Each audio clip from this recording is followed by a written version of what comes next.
Hi there, I'm Georgia. I'm a lifestyle writer for Hello Online, and this week on Royal Challenge, I'm going to be taking on the Queen's sleep routine.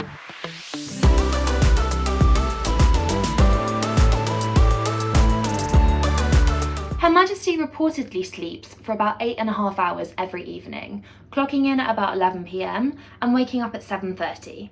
So why do I want to emulate this routine? Well, aside from relishing in the fact I'm going to be living my life like a royal for the week, there are actually several health benefits linked to regular routine sleep.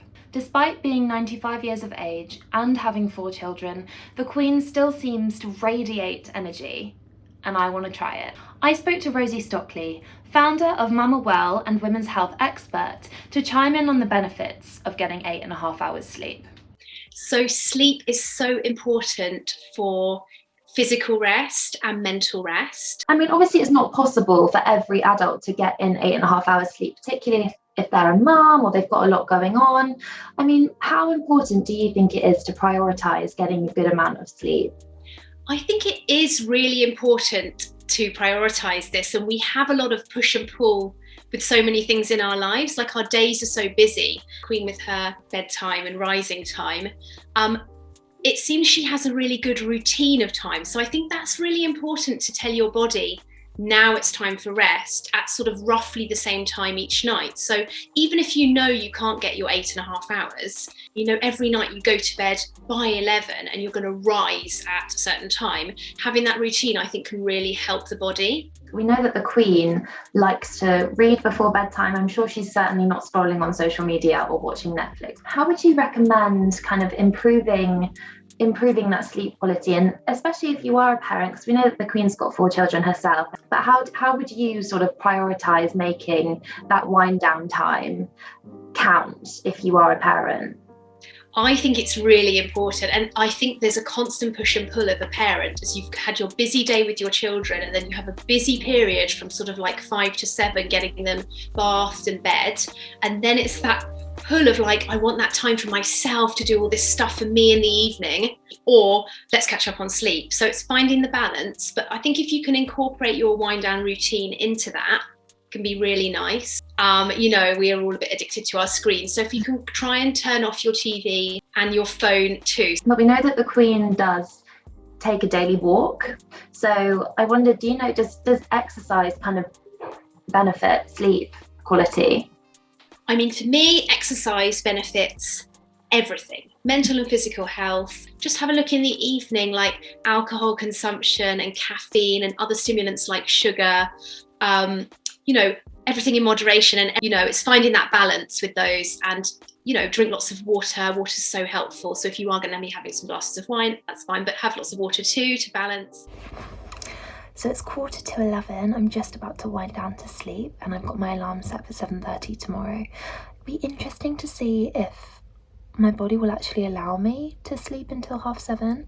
I tend to get up around 6, 6:30, and I like to start my day quite early, so I wonder whether it will make a difference having an extra hour and a half in bed. We will see. I'll check in the morning.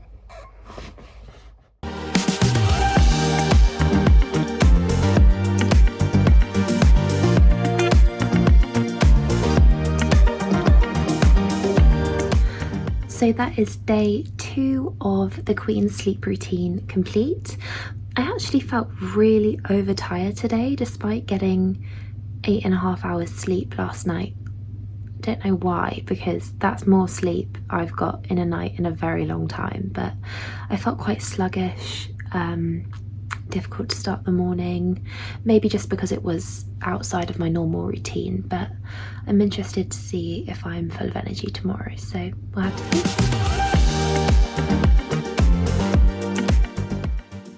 Good morning, I'm up, I'm ready. I'm going to walk to work this morning because not only does the Queen get in a daily walk every day, but apparently walking can help increase your sleep hormone, which is melatonin, which I need because I'm not sleeping very well.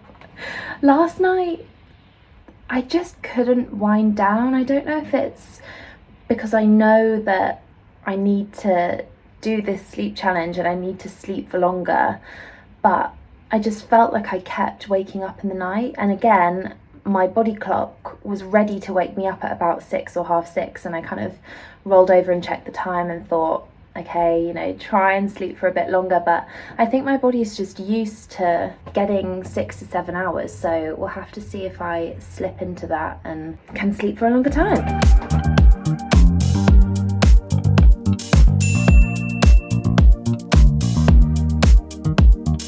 So I have just finished work. I had a work from home day today, and normally by the time I finished I'm exhausted, completely mentally drained and ready to get my dressing gown on and head into bed and watch a film. But I think getting 8.5 hours sleep has really amped up my energy levels during the day, and it's about 6 o'clock and I'm going to go to the gym and do an evening workout, which I never do. I'm a real morning workout person. Yeah, and I'm going to see how I feel, see how it affects my energy, and whether amping up my sleep time makes a difference to my workout performance. Let's go.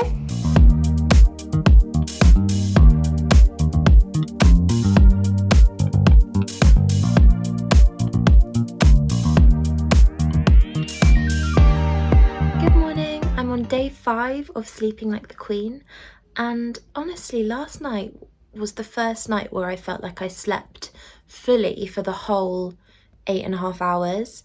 I think where my sleep routine before only allowed me sort of 6 to 7 hours a night, 4 or 5 at the weekends, it's taken me a while to slip into that routine of going to sleep and actually staying asleep.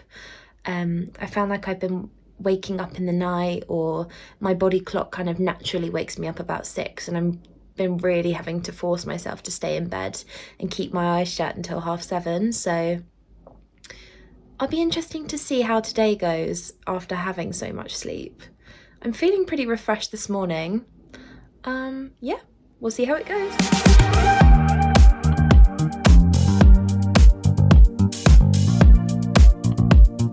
So this is it. This is day 7 of the Queen's Sleep Challenge. I'm just on a post-work walk because we know that the Queen is said to enjoy a walk with her corgis every day. So that's my 4-legged sidekick, probably eating something that she shouldn't. I'm feeling so good about the challenge now. I'm definitely getting into the swing of sleeping 8.5 hours a night.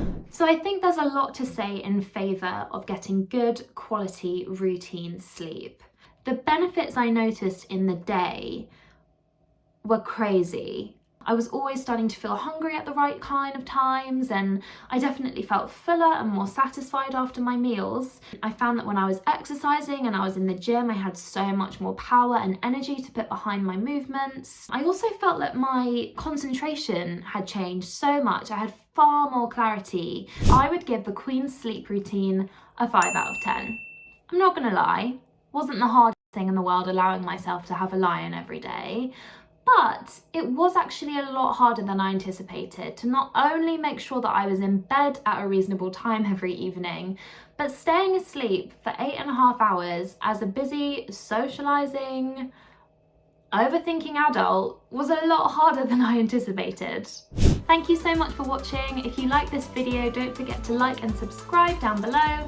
See you next time.